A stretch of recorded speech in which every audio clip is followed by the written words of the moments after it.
Romanos capítulo 2.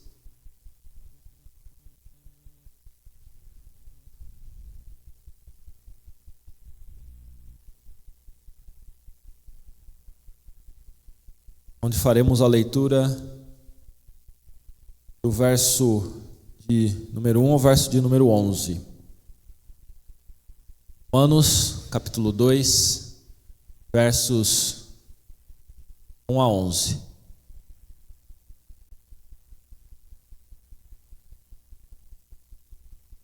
Diz assim o texto: Portanto, és indesculpável, ó homem, quando julgas quem quer que sejas, porque no que julgas a outro, a ti mesmo te condenas, pois praticas as próprias coisas que condenas. Bem sabemos que o juízo de Deus é segundo a verdade contra os que praticam tais coisas. Tu, ó homem, que condenas os que praticam tais coisas e fazes as mesmas, pensas que te livrarás do juízo de Deus?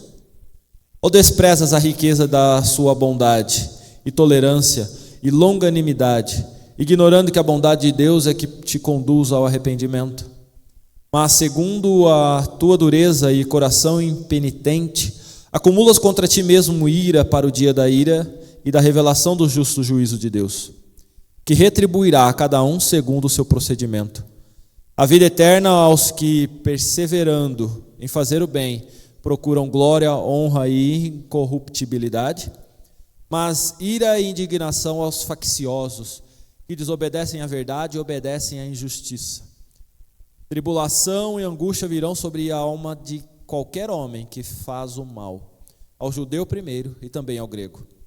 Glória, porém, e honra e paz a todo aquele que pratica o bem, ao judeu primeiro e também ao grego, porque para com Deus não há acepção de pessoas. Antes de refletir sobre o texto, vamos continuar no exercício de interpretar imagens. E o que os irmãos pensam, sentem ao olhar para a imagem que está projetada?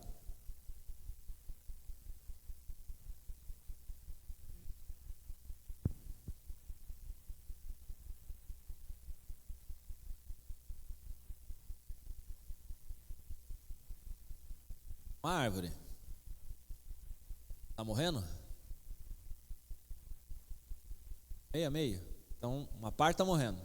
E a outra parte? Está viva, né? Ao olhar para uma parte que está morrendo e a outra que está viva, o que a imagem quer dizer?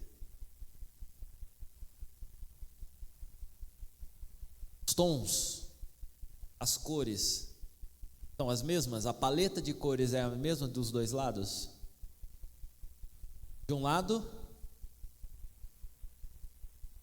galhos secos e um tom, cores e fecham, não é? Trazem escuridão, não é isso? Algo carregado, tempestade, sentimentos que mexem, levam a gente para baixo, não é? Do outro lado,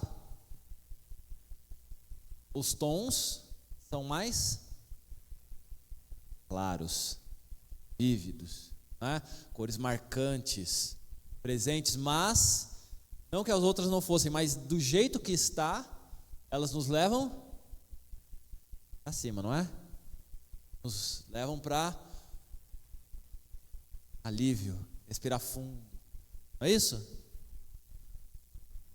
Quando nós olhamos para isso e pensamos no texto lido, que aqui não está funcionando, acabou a pilha, eu acho.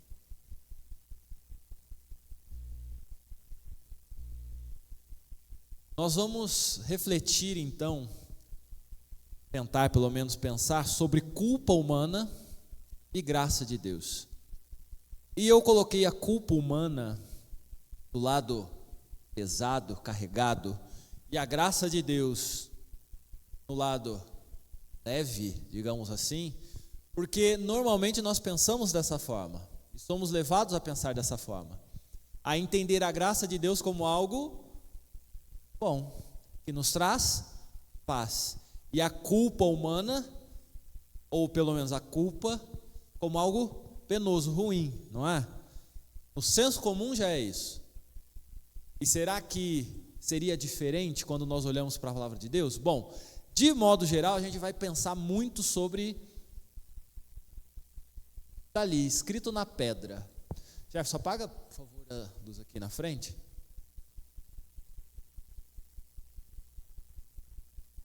Conseguem ver o que está escrito na pedra? Na rocha? Culpa. E o que essa pedra, onde essa pedra está apoiada?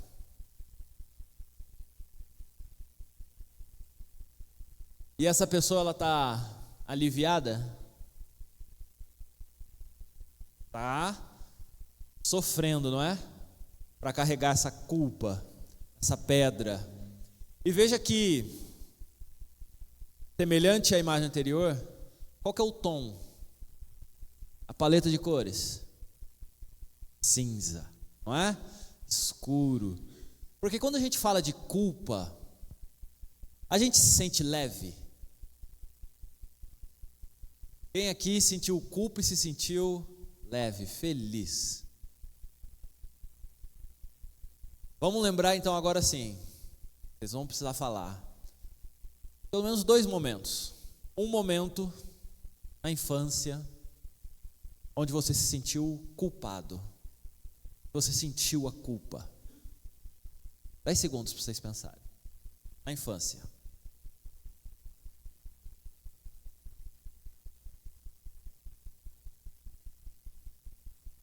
E lembrar? Momento de culpa lá na infância. Fato, momento. Agora pense na vida adulta, um outro momento de culpa. 10 segundos para vocês pensarem. Estarem na história e que vocês se sentiram culpados. Sentiram culpa.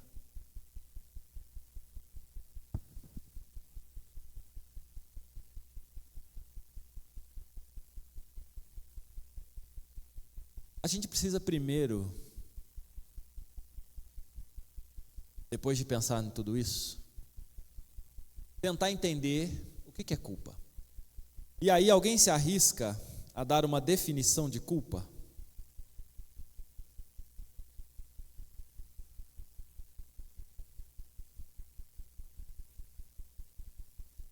A dar uma definição do que é culpa?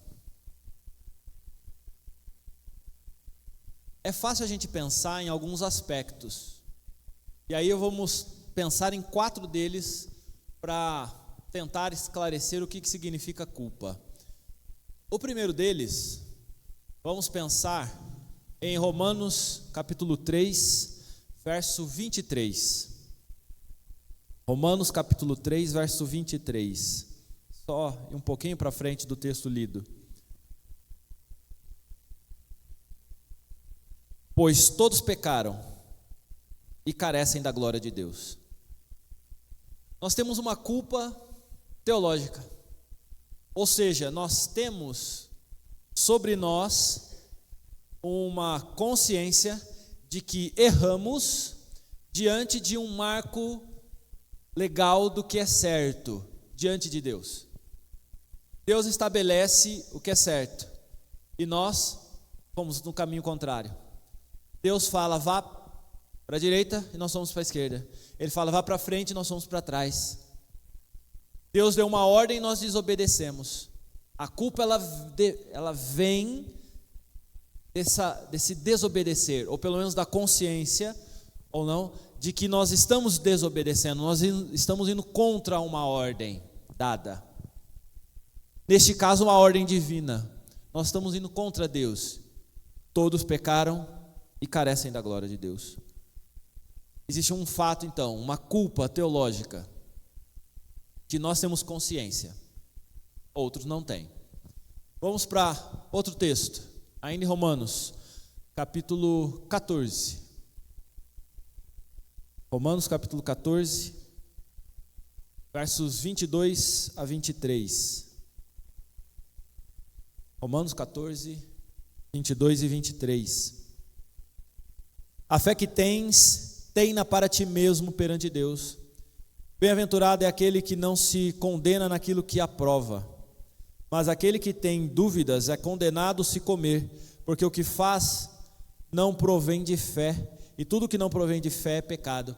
Veja que, agora de uma forma não tão objetiva, mas de forma subjetiva, Paulo está falando de algo que a consciência mostra como errado.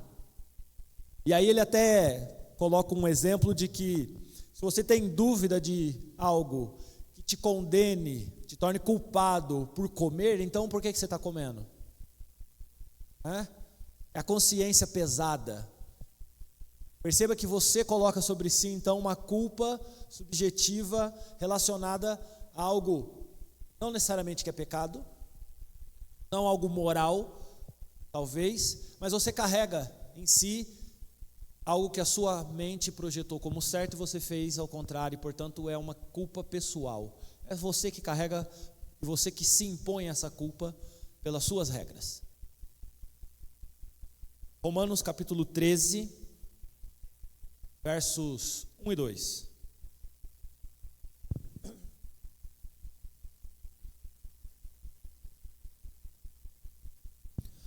Todo homem esteja sujeito às autoridades superiores, porque não há autoridade que não proceda de Deus, e as autoridades que existem foram por ele instituídas, de modo que aquele que se opõe à autoridade resiste à ordenança de Deus, e os que resistem trarão sobre si mesmos condenação. Só a condenação com culpa. E aí veja que agora Paulo chama a atenção para não tanto num aspecto, embora estejamos nos submetendo a Deus quando nos submetemos à autoridade, e ele está falando de uma submissão à autoridade, portanto ele está falando de um aspecto legal. Ele está falando de convivermos em sociedades e termos então uma estrutura de liderança, e existem regras desse convívio e, portanto, leis impostas. E aí, quando você desobedece à autoridade, à lei imposta, então você está infringindo a lei, você está sendo ilegal. É uma culpa legal, portanto, uma infração legal, que está tipificada pela lei, que é diferente da minha consciência no aspecto pessoal, e que também é diferente do aspecto teológico, porque existem leis humanas que não estão diretamente relacionadas ao mandamento de Deus. Então existe outro tipo de culpa. E existe também uma quarta culpa. 1 Coríntios, vamos lá para Coríntios, carta de Paulo aos Coríntios, capítulo 10, verso 23. 1 Coríntios 10, verso 23. Todas as coisas são lícitas, mas nem todas convêm. Todas são lícitas, mas nem todas edificam. Perceba que Paulo agora ele vai trabalhar numa zona cinzenta de novo, semelhante à questão social, a pessoal, melhor dizendo, que se de um lado, então, nessa questão pessoal, nós temos uma culpa subjetiva, porque é trabalhada aqui dentro, nós impomos uma regra sobre nós e a descumprimos, existe também regras sociais, que necessariamente não são leis, mas é cultura, a forma de se relacionar, de você chegar num ambiente e ter um protocolo, né, para isso, e que se você não faz, você é culpado, porque você não fez, e você se sente culpado por não ter feito aquilo que deveria fazer nesse convívio. Paulo está projetando exatamente para isso, são coisas lícitas, mas que não convêm, coisas lícitas, mas que não edificam. E ele está projetando agora para um convívio social onde você vai ter coisas que podem ser lícitas, mas não são adequadas.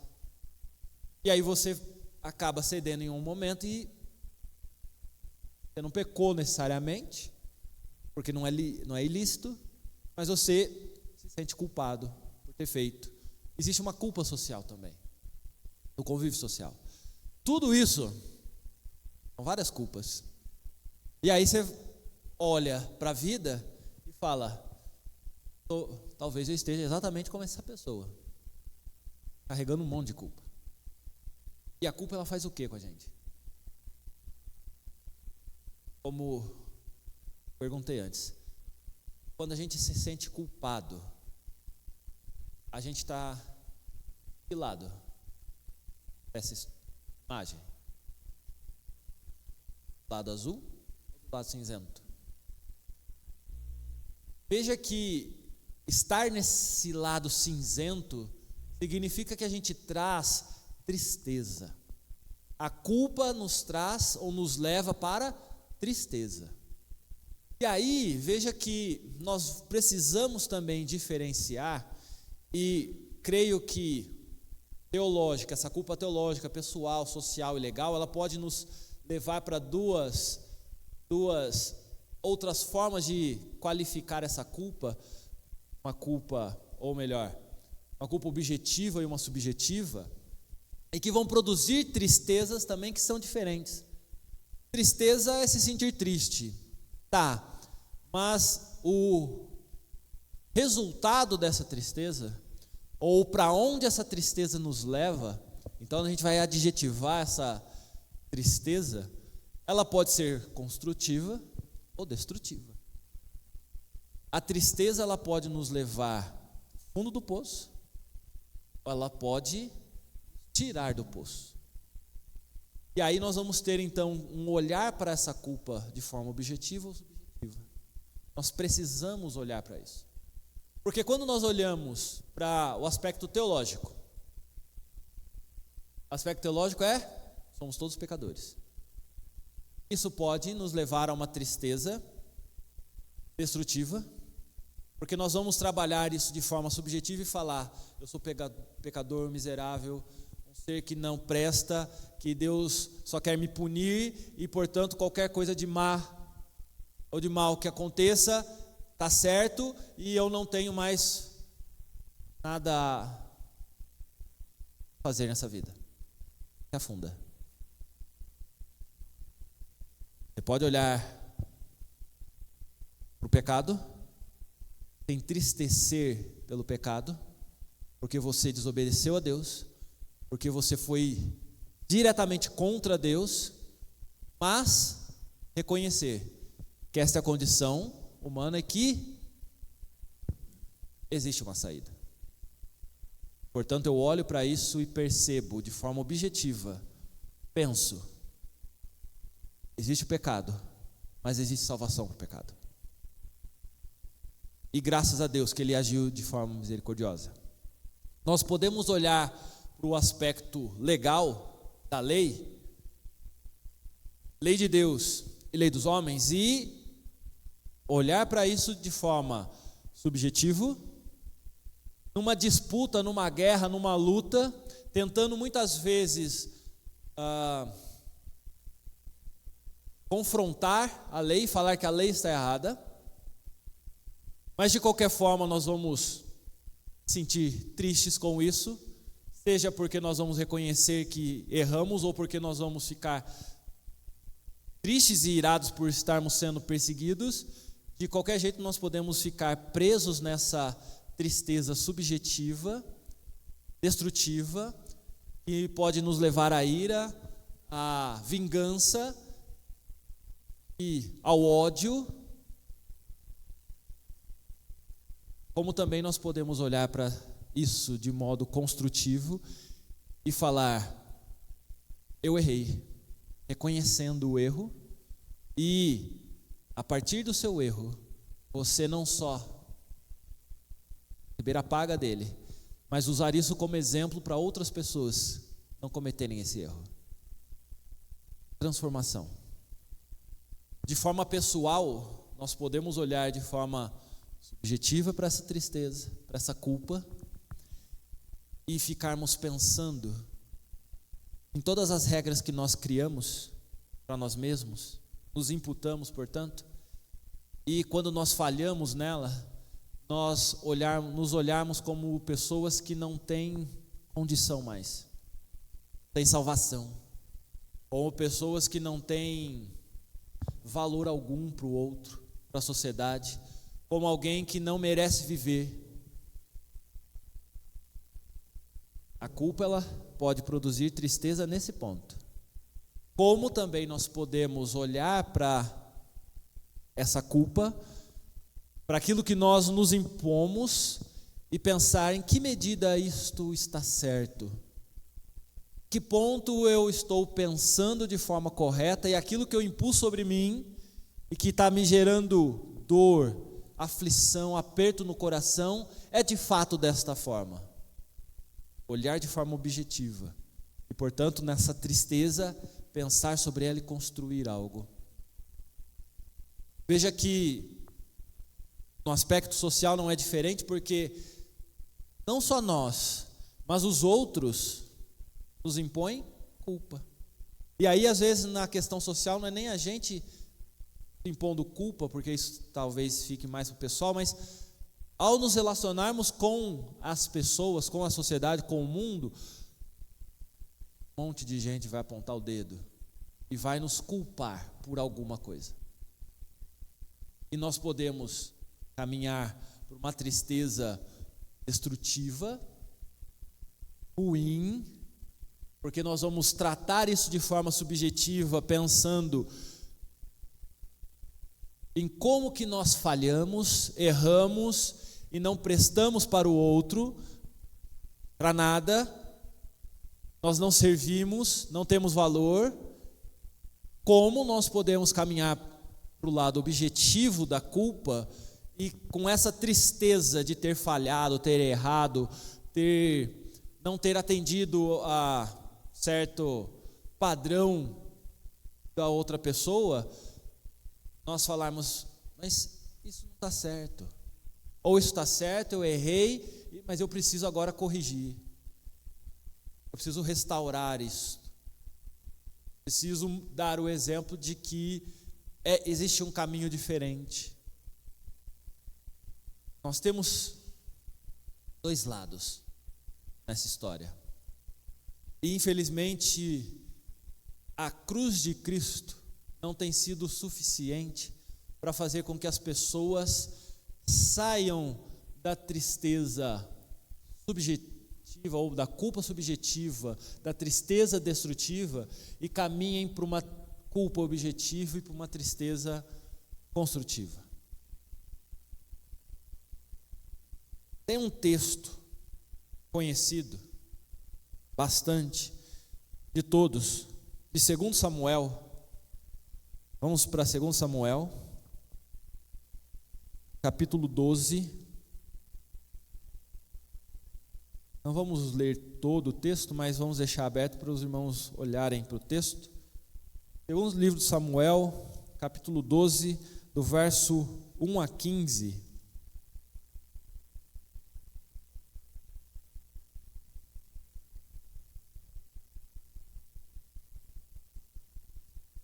Que ali a gente vai ter um exemplo muito claro de uma culpa objetiva e de uma tristeza construtiva.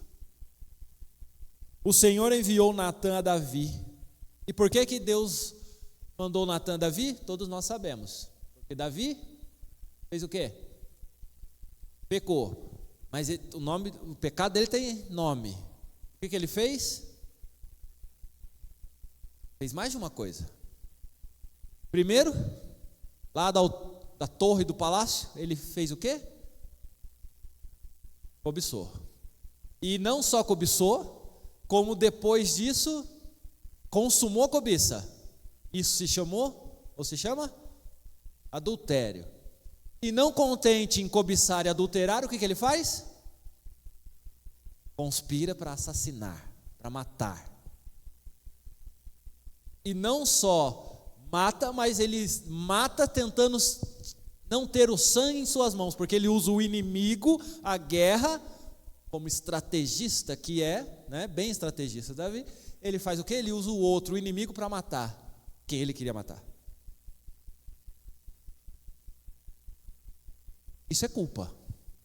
Isso é culpa teológica, isso é culpa pessoal, isso é culpa social, isso é culpa legal. Ele é culpado de todos os modos. De modo objetivo, Davi é culpado. Só que ele não estava consciente disso. E então Natan é usado por Deus para mostrar culpa.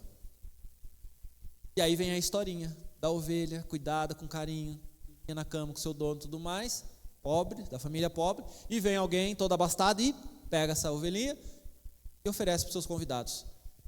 Veja que o senso de justiça, de retidão de Davi, cego para o seu pecado, faz com que ele olhe para a situação e perceba: isso não está certo. Essa pessoa, esse homem que fez isso, ele é culpado. E ele age de forma enérgica. Tem que matar ele, prender ele, tem que acabar com ele. E o que Natan faz? É você. Você fez isso. O que Davi poderia fazer a partir desse momento? Tirar a sua própria vida? Abdicar do reino? Se enfiar dentro de um quarto? Chorar e morrer de tanto chorar? Ele poderia fazer muitas coisas. Mas, diante dessa tristeza, o que ele faz? Ele se arrepende. A intensidade de Davi para acusar é a mesma intensidade que ele tem para reconhecer o seu pecado e se arrepender. Se arrepender amargamente do que ele fez. Davi tratou de forma objetiva. A coisa não parou por aí. E a gente sabe lá no final do verso 13, onde Davi fala: pequei contra o Senhor, disse Natan a Davi, também o Senhor te perdoou do teu pecado, não morrerás. De forma objetiva. Veja que a conversa aqui é clara. Me arrependo, entendi agora, tirei a cegueira. O Senhor também te perdoou. Você não vai morrer por causa disso. Mas a morte continuará. Não só a morte continuará, porque esse filho vai morrer, mas a guerra vai continuar dentro da sua casa. E essa sua cobiça por mulheres, esse seu modo desenfreado de agir com mulheres, você vai receber a paga dentro da sua casa. Porque teu filho vai dormir com as suas mulheres em plena luz do dia, diferente de você que fez isso às escuras. E a gente sabe que Absalão, ao tomar o trono, o que ele fez? Pegou as mulheres, concubinas de Davi, fez o quê? Aos olhos de todo o povo, deitou com cada uma delas. Perceba que ao lidar com a culpa, nós podemos lidar de forma objetiva, mas também podemos lidar com ela de forma subjetiva. E aí nós vamos para Mateus, capítulo 27, versos 3 a 5. Mateus, capítulo 27, versos 3, 4 e 5.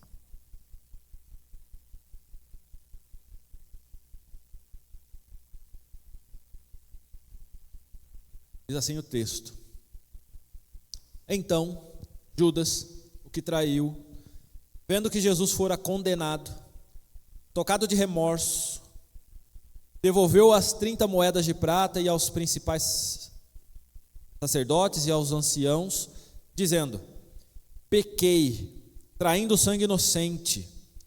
Eles, porém, responderam: que nos importa? Isso é contigo. Então Judas, atirando para o santuário as moedas de prata, retirou-se e foi enforcar-se. Percebe que tem agora uma postura diferente da de Davi? Houve traição? Houve. Um inocente pagou o preço por algo que não tinha culpa? Sim. Mas diferente da postura de se entristecer e de se arrepender, o que Judas faz? Qual que é a postura dele? Amargurar o coração, reconhecer que pecou, mas o que ele faz? Ele não sai desse ciclo. Ele não consegue ver a graça. Ele não consegue ver saída nisso tudo, a não ser tirar sua própria vida.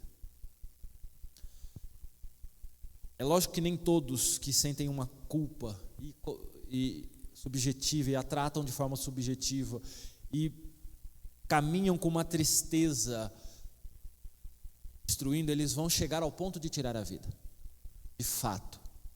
Mas isso tem acontecido cada vez mais na nossa sociedade. O índice de suicídio tem aumentado cada vez mais. E aí, para todas as faixas etárias. E o que mais assusta são de crianças e adolescentes. Porque, de certo modo, a sociedade ela não tem sabido lidar com a culpa. E aí nós temos várias causas para a culpa. Semelhante a uma pedra pesada que nos oprime, a culpa ela faz com que nós nos coloquemos nessa posição. Todos apontando os dedos. E aí nós temos várias causas para nos sentirmos culpados. Lembra que eu falei para você pensar numa culpa, uma situação lá de criança? Então, experiências passadas, elas podem ter lado negativo e que essa culpa lá atrás ter ficado lá atrás, mas outras são carregadas até agora. E existem experiências que você viveu no seu casamento, lá no começo do casamento, você está trazendo até hoje. Existem culpas, e aí eu não vou nem colocar culpa, vou usar o termo ainda, experiências que você viveu e que podem nem necessariamente nem ser erradas, porque era uma questão tua, pessoal, que não necessariamente é legal ou aprovado ou desaprovado diante de Deus. Você tem uma questão que você se imputou numa culpa de uma experiência lá no passado, numa questão social, ou ainda você tem aspectos legais que você infringiu, ou em último caso você ainda tem questões de pecado, e isso te levou a sentir culpa, mas você continua carregando ela até hoje. Expectativas irreais é o padrão, é o sarrafo alto. É quando você coloca uma determinada linha, padrão de qualidade, e quando isso não é alcançado, o que você imputa sobre você? O que você joga sobre si? Culpa. Por quê? Porque você não atingiu, você não chegou na onde você deveria. Expectativas, e não expectativas reais, palpáveis, possíveis, mas expectativas irreais. Eu vou fazer do meu cônjuge a pessoa mais feliz do universo. Isso é irreal. Não tem como fazer isso. Você pode fazer tudo por ela, mas isso não significa que ela vai se sentir feliz todo esse tempo. E portanto é algo irreal você pensar nisso. Você pode colocar uma expectativa irreal sobre padrão de vida, padrão econômico de vida, sobre condição de saúde, sobre várias coisas que você não tem controle. Quase nada na vida a gente tem controle, na verdade. E você coloca lá um padrão. E se não for isso, não serve, não presta. E a culpa é sua. E veja que a gente está numa sociedade que está fácil de um monte de gente cair nessa, porque os coaches da vida, eles falam que todo sucesso depende de você, de como você lida, de como você trabalha. Portanto, todo fracasso e toda derrota também depende de você. Se você é um fracassado, desgraçado, porque você fez isso, porque você não foi forte, porque você não foi perspicaz, porque você não foi inteligente, porque você não foi isso, a culpa é sua. Isso gera, por acaso, alguma alegria no coração? Não, traz tristeza, traz culpa. E as pessoas carregam isso. Sentimento de inferioridade. E aqui nós temos algo que é trabalhado com o tempo. O sentimento de inferioridade, ele não surge da noite para o dia. E aí você precisa pensar como que a vida o fez chegar aqui e olhar para si sendo alguém inferior ao outro. Reconhecer que você é limitado em algumas coisas faz parte da vida, e afinal somos mesmos, né? Eu tenho vantagens e desvantagens, eu tenho qualidades boas e ruins, né? Mas eu não sou todo ruim, também não sou todo bom. Equilíbrio. Mas quando a gente fala de sentimento de inferioridade, é quando eu olho para o outro e falo, eu não sou como o outro. Eu não sei fazer o que o outro faz. Mas não é só numa coisa, é em qualquer coisa. Sempre que eu me relaciono com, eu estou numa posição inferior. Eu não percebo um valor real em mim, nas minhas atitudes. E veja que isso é danoso, é ruim, porque você joga sobre si uma culpa, a causa disso é, o outro não é feliz porque eu fiz coisa errada, o projeto não deu certo porque eu fiz errado, a vida está desse jeito porque eu não posso fazer diferente. Você traz todas as culpas do mundo ser o mundo e das coisas serem ruins para si. Pressão social. Quem já trabalhou, quem já estudou, quem já casou, quem conviveu com o filho, quem vive com o outro, sabe que existem momentos de pressão, das pessoas colocarem fardos, direcionarem coisas a você. Algumas legítimas, afinal de contas, se você trabalha, você tem objetivos a serem cumpridos no seu trabalho, né? Então existe uma pressão para que você faça num determinado tempo, de uma determinada forma, uma determinada qualidade. Então, pressão. Mas essa pressão social eu posso levar ela para os dois lados. E isso pode causar culpa quando eu falho.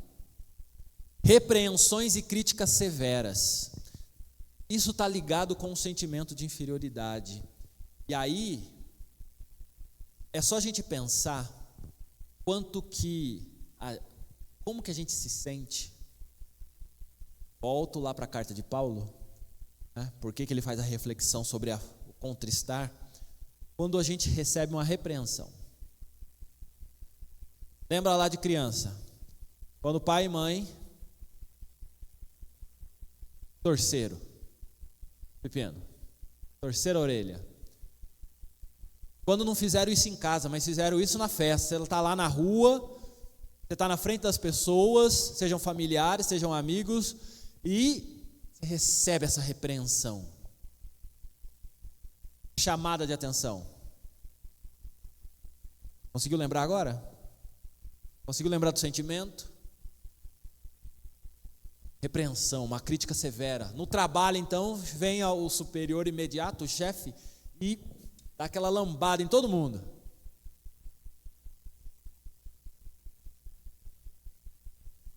Como que você se sente diante disso? Percebe que vai causar tristeza, sentimento de culpa, causas aqui, mas depende de como a gente vai lidar com isso. Padrões excessivamente rígidos, e veja que eu não estou falando de padrões altos, mas eu estou falando de rigidez, ou é assim ou não é. Padrão que você estabelece para si, ou que outros estabelecem, mas são padrões rígidos. Só presta se for desse jeito. Só vale se for assim. E aí nós temos a causa disso, também como a ação do Espírito Santo em nossas vidas. Porque se não for o Espírito Santo de Deus, ele não vai não há convencimento de pecado, correto? É Deus quem faz com que nós nos convençamos de que somos pecadores. Mas também existe a ação de Satanás, que nos acusa, nos aponta o dedo e nos direciona não só para o pecado, mas para que ele pode destruir a nossa vida e ficarmos presos nisso. Essas são várias causas, e se nós olharmos para a palavra de Deus, nós vamos ver vários exemplos de diversos homens e mulheres que tiveram todos esses casos. Tudo isso são algumas das causas da culpa que nós podemos sentir. E os efeitos disso? O que isso causa em nós, então? O que decorre a partir disso? Nós vamos ter pensamentos defensivos. E pensamentos defensivos é quase que uma reação instintiva. A partir do momento que nós somos atacados, nós nos recuamos num primeiro momento, mas também nós levantamos defesas, certo? Certo em partes, porque alguns vão fazer isso de forma salutar, outros nem tanto. E aí nós vamos poder pensar que o pensamento defensivo é bloquear sentimentos, bloquear convivências, e isso vai fazer com que você se isole, que você não sinta, você se torne inerte à vida. Então você não vai sentir tristeza, mas você também não vai sentir alegria. Você não vai passar por momentos ruins, mas você também não vai passar por momentos bons. Ao criar bloqueios, você vai evitar que haja ataques. Você pode até tentar, mas isso também vai fazer com que você bloqueie coisas boas e atitudes boas e convivências boas. E você vai ficar preso em si mesmo, nas suas culpas. Pensamentos defensivos. Reações de autocondenação. Todo mundo aqui que já fez alguma coisa errada, se sentiu culpado, teve uma reação de se condenar, reconheceu que estava errado.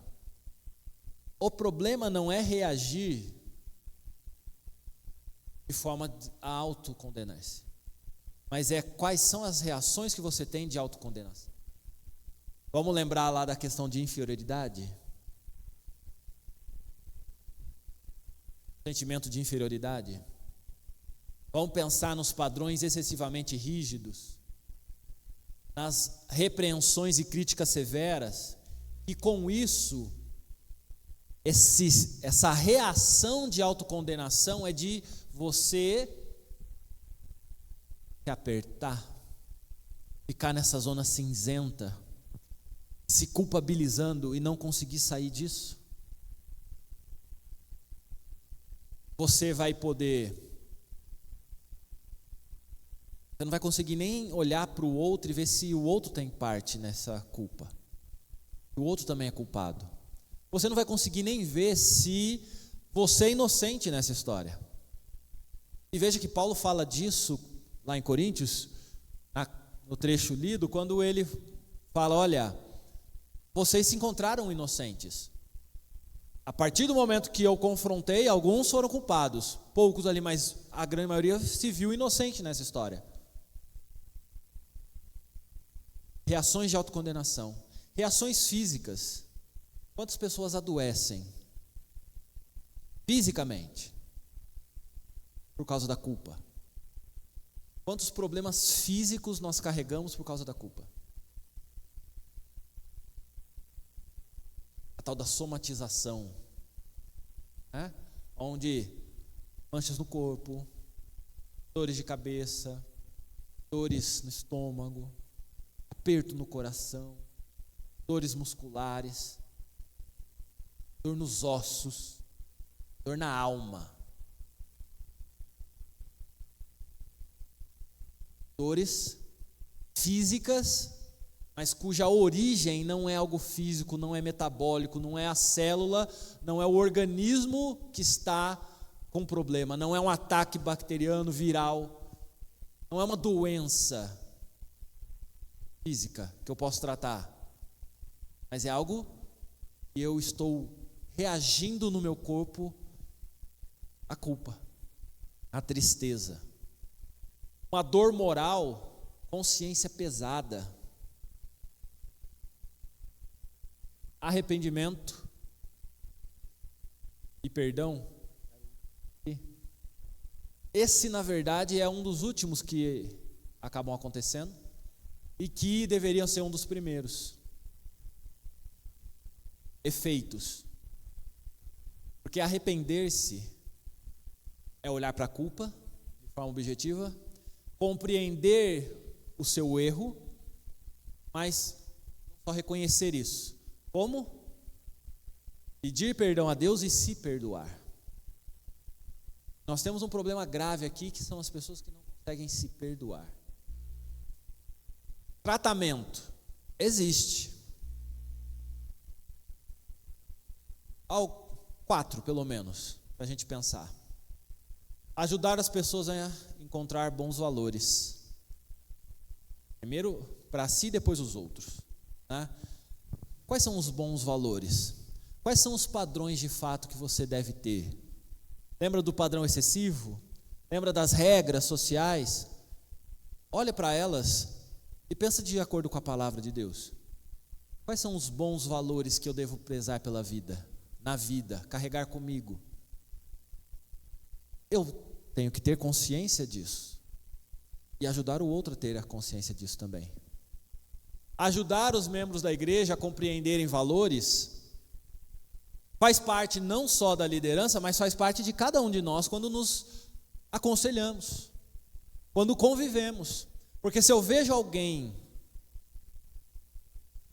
que está carregando a culpa, eu tenho que, assim como Paulo, confrontá-lo com o pecado, se é pecado, mas não sendo pecado, e até mesmo sendo pecado, conduzi-lo não para o precipício como Judas fez, mas para arrependimento como Davi fez, de reconhecer que sou pecador, mas Deus é misericordioso, Deus é bom, Ele age a tal ponto sobre o nosso pecado, sobre o nosso erro, que o Salmo fala que Ele lança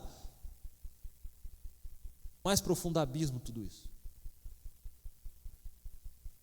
Ele nos limpa de todo pecado. Compreender e aceitar os culpados. Compreender e aceitar os culpados é um processo que Cristo já fala sobre a igreja, mas antes de pensarmos o convívio sobre a igreja com o outro, é olhar para si. Você se compreende e se aceita como alguém que falha, que erra, que tem potencial de falhar e de errar? Precisa entender isso. Você não é perfeito. Vai falhar. O problema é o que você faz com a falha. Você pode falhar, se arrepender, corrigir. Mas você pode falhar, entristecer, se afastar, isolar, morrer. Porque você não se perdoa. Porque você não compreende as suas próprias limitações. E aí, deixei por último esse item para comentar: ajudar os pais a transmitir bons valores. Nós temos uma responsabilidade enorme no convívio e na criação do outro. Lembra dos padrões rígidos? Quem impõe padrões rígidos sobre a criança? E pode fazer com que ela nunca os alcance. E, portanto, ela se ache sempre inferior. Alguém que não merece o que tem. Porque tudo que você tem, sou eu que dou. Você não presta para nada. Sou eu que faço, sou eu que dou. Você só faz coisa errada. A forma como nós lidamos com o outro, e eu estou colocando aqui os pais, mas isso serve para quem está em situação de chefia, tem que lidar com pessoas, equipe, e aí você pode falar de escola, com professores, você pode falar de gerentes, de donos de empresa, você pode falar de qualquer posição onde você tem uma relação, digamos assim, de hierarquia.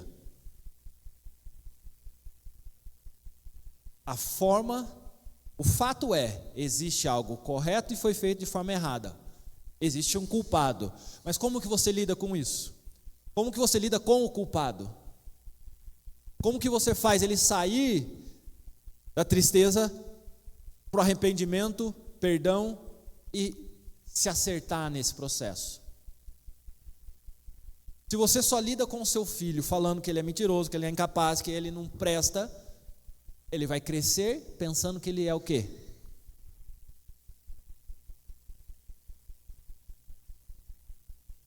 Quando você age de forma agressiva, impondo a sua vontade, porque só vale a sua vontade, afinal de contas você é quem manda, você acha que esta pessoa que está se desenvolvendo, ela vai se desenvolver de que forma? E vai se relacionar com outras pessoas de que forma? Ela vai aprender a ter autoestima? Ela vai aprender a lidar e confrontar o outro em pé de igualdade, não sendo superior ou inferior? Porque esse tipo de postura, ela pode falar, não, quando eu crescer eu tenho que ser igual a esse, então eu vou oprimir o outro. Ou ela pode crescer e falar, eu nunca vou ser isso, e aí ela vai para outra ponta, então eu não consigo ser nada.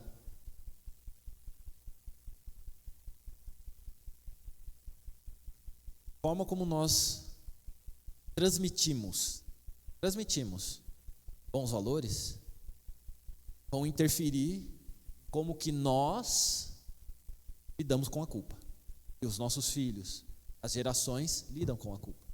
E podem caminhar do lado objetivo, de uma tristeza que produz arrependimento, ou do lado subjetivo, uma tristeza destrutiva. A aula de hoje parece um pouco pesada, né? E de fato é quando nós olhamos para a culpa, porque a culpa é pesada, né?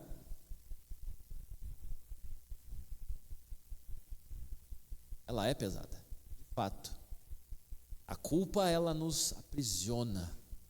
A culpa, ela nos cerca. Ela é limitante.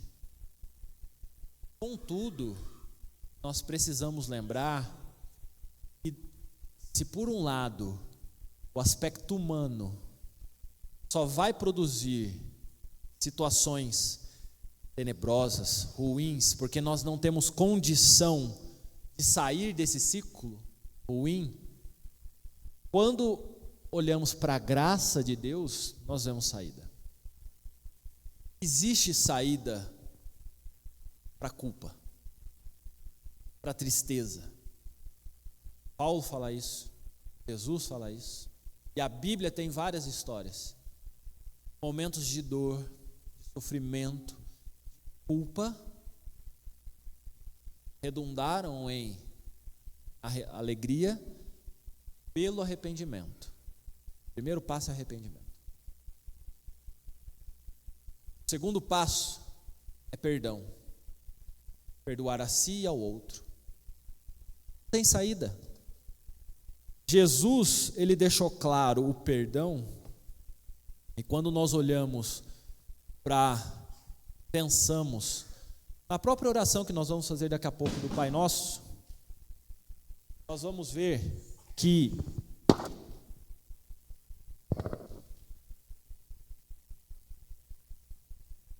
Perdoa-nos, Deus, pedido nosso para Deus, perdoa-nos, assim como nós perdoamos. E o que o perdão faz? De forma muito objetiva, ele limpa o coração. Eu perdoo a mim mesmo. Quando eu me perdoo porque Deus me perdoou primeiro, certo? Eu sei que se eu arrependido diante de Deus, Deus me perdoou. Então eu tomo consciência deste perdão. Eu me perdoo. E assim como eu me perdoo, eu sou capaz de perdoar. É racional o perdão, ele não é sentimento. Sentimento é depois, mas primeiro é racional. Eu tenho que perdoar o outro, eu tenho que limpar o meu coração da culpa a mim e do outro. Porque somente não olhando para a culpa, eu vou olhar para a graça. Eu vou olhar para aquilo que pode construir. E aí eu estou olhando para a graça de Deus. Perdoa-nos assim como nós perdoamos uns aos outros.